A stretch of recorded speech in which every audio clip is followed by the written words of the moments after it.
Hey guys, welcome to my kitchen. My name is Trevor and today I'm going to be cooking some Pad Thai. I really love Thai food, so I'm glad you guys are joining me while I cook this classic Thai dish and dive into some of the economics behind Thailand's staple food crop, rice. Over 50% of the country's arable land is dedicated to rice production. Most rice farms are small, less than 3 hectares, and they're usually farmed by men over the age of 60. Rice farming is deeply intertwined in Thai culture. The Thai rice farmer is considered the backbone of the country and makes up 50% of the labor force. Now that you have a little background information on rice production in Thailand, let's go ahead and jump right into the recipe. One of the main ingredients in Pad Thai is rice noodles, made from rice flour. Rice flour is a processed form of rice. The first step in making Pad Thai is soaking the rice noodles in a warm bath for about 25 to 30 minutes.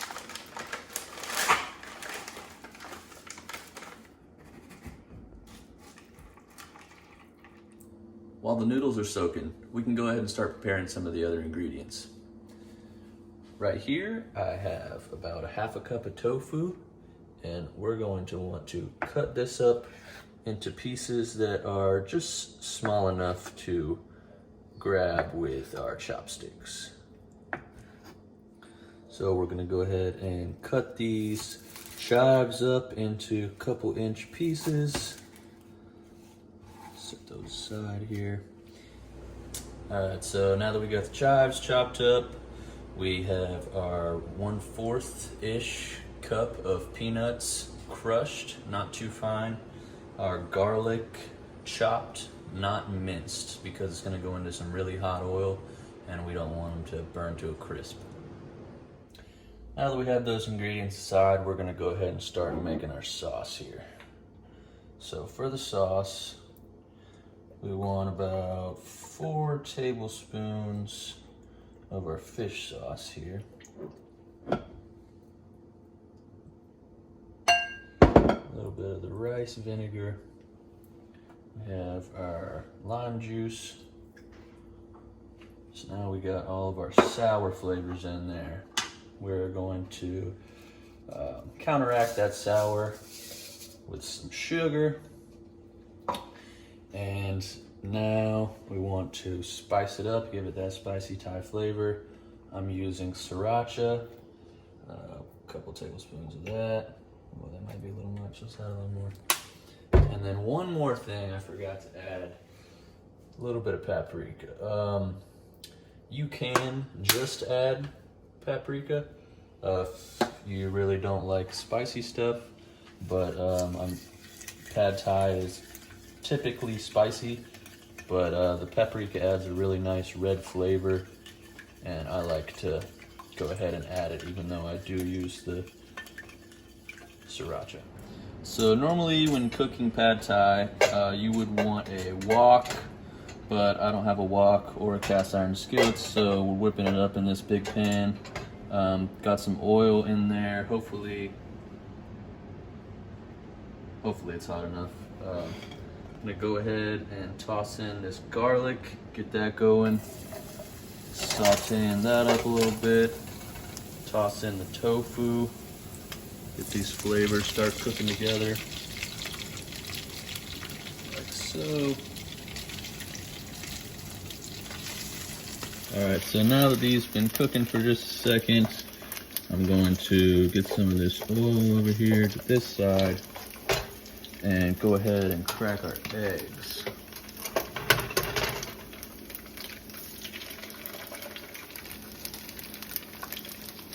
Once these are cooking a little bit, I'm gonna go ahead and kind of scramble these bad boys up. We're gonna go ahead and mix these in with the rest. All right, hopefully these noodles are cooked enough. Doesn't look like they are, but we're gonna go ahead and do it anyways. So now we got this going for a little bit. We're gonna go ahead and add our sauce in.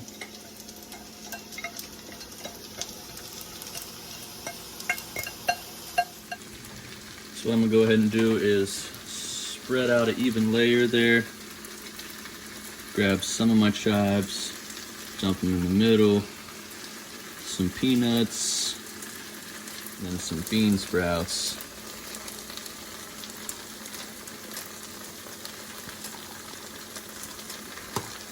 And let these go ahead and cook with this indirect heat. Now that kind of let all the juices cook out of this, and it's looking more like what you're expecting, go ahead and get you your plate. I'm starving, so I'm gonna grab a little more than that. Get some goodies to go on top. A couple bits of tofu on there. Yeah, normally there would be some shrimp and some chicken, but that's what we're working with. And then that leftover peanuts that we had, some of our peanuts, I like the peanuts with it. So there, and finally top it off with your bean sprouts. So before I dig in, I just want to talk a little bit about the supply chain for rice production and how the rice makes it from a farm in Thailand to our table. Like other agricultural production, the first step is a process of acquiring inputs for your field. So you start by getting seeds, fertilizers, chemicals, those kind of things. And your second stage is going to be actual production and harvest of your crop, in this case rice. And your third step is going to be paddy distribution, so distributing to cooperative and private mills and assemblers. And your fourth step is going to be actual distribution of the milled rice. So that's where it goes to brokers, wholesalers, processing facilities, and eventually is either exported or consumed domestically. One of the fastest growing sectors of rice production in Thailand is the organic sector. However, this growth is largely due to increased agricultural land rather than increase in efficiencies, leading to larger yields. Studies show that farmers in the organic sector could increase their organic rice production in Thailand by 77% on the existing land if they were to form cooperatives, so all the smaller farms could condense and become, in a sense, a larger farm, and utilizing resources more efficiently. And they would also benefit from increasing extension programs so that labor could be properly trained in technology that is leading to larger yields. Thank you all for watching my Pad Thai recipe video. I hope you all learned a lot about rice production in Thailand, and hopefully you feel inspired to go try this dish and start building your pantry with ingredients to make delicious Asian cuisine.